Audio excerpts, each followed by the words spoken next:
चला तर मग उन्हाळ्याची सुरुवात झालेली आहे आणि बाजारामध्ये कैरी देखील आलेल्या आहेत। तर याच कैरीचं काहीतरी चटपटीत करायचं आज आपण पाहणार आहोत।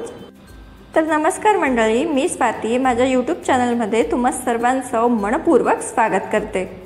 आज मी कैरीचे दोन चटपटीत असे प्रकार बनवणार आहे। एक म्हणजे कैरीचं तक्कू आणि दुसरी म्हणजे कैरीची चटणी।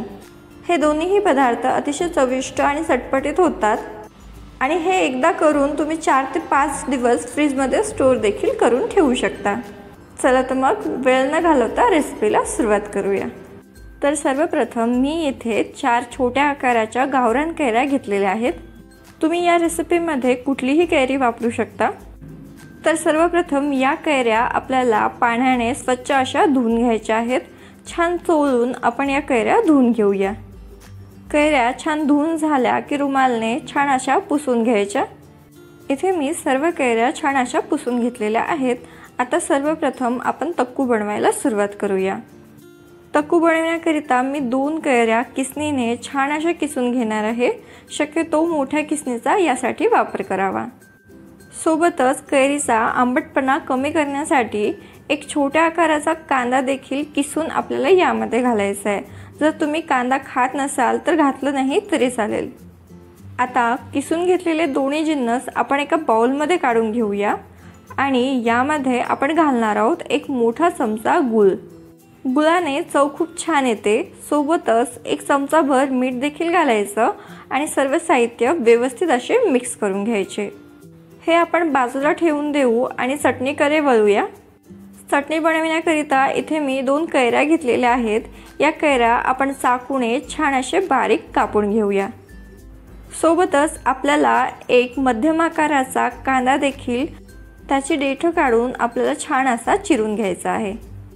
इथे माझा कांदा आणि कैरी छान अशी चिरून झालेली आहे। आता हे दोन्ही जिन्नस आपण एका मिक्सरच्या भांड्यामध्ये काढून घेऊ। सोबतच यामध्ये एक मोठा चमचा गूळ घालायचा, जेणेकरून चटणीला छान आंबट गोड चव येते। सोबतच एक चमचाभर मीठ घालायचं आणि मिक्सरला छान अशी चटणी बारीक करून घ्यायची। बारीक करून घेतलेली चटणी आपण एका बाउलमध्ये काढून घेऊया आणि यात काही सुखे मसाले घालू। सर्वप्रथम एक चमचाभर लाल मिरची पावडर मी यामध्ये घातलेली आहे। एक अर्धा चमचा हळद घालायची आणि चटणीला छान कलर यावा याकरिता एक मोठा चमचा काश्मीरी लाल मिरची पावडर मी यामध्ये घातलेली आहे। आपण जे तक्कू बनवले त्यामध्येही मसाले घालू। यामध्ये मी 1.5 चमचा लाल मिरची पावडर, अर्धा चमचा हळद आणि एक मोठा चमचा काश्मीरी लाल मिरची पावडर घातले। हे ऑप्शनल आहे, तुम्ही हवं तर स्किप करू शकता। आता आपण एक छान असा तडका बनवून घेऊ।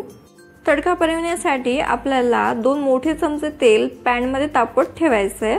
तेल छान तापलं की यामध्ये घालायचे 2 चमचे मोहरी।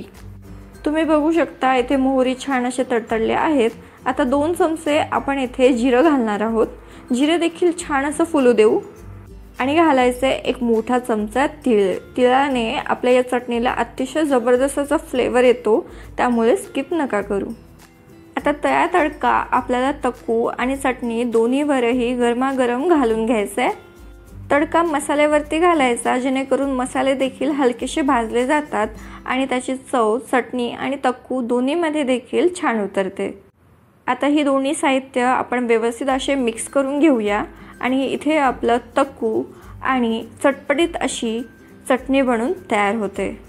उन्हाळ्याची चाहूल लागली की आमच्या घरामध्ये चटणी आणि तक्कू नेहमीच केले जातं आणि उन्हाळा समजेपर्यंत देखील हे आवडीने खाल्लं जातं। तर तुम्हाला या दोन्ही रेसिपी कशा वाटल्या कमेंट बॉक्सद्वारे सांगा। रेसिपी आवडली असेल तर व्हिडिओला लाईक करा, तुमच्या फ्रेंड्स आणि फॅमिलीसोबत देखील शेअर करा। चॅनलवर नवीन असाल तर चॅनलला सबस्क्राईब करा। सोबतच बेल आयकॉनवरही क्लिक करा, जेणेकरून माझ्या व्हिडिओचे नोटिफिकेशन तुम्हाला सर्वात प्रथम येतील।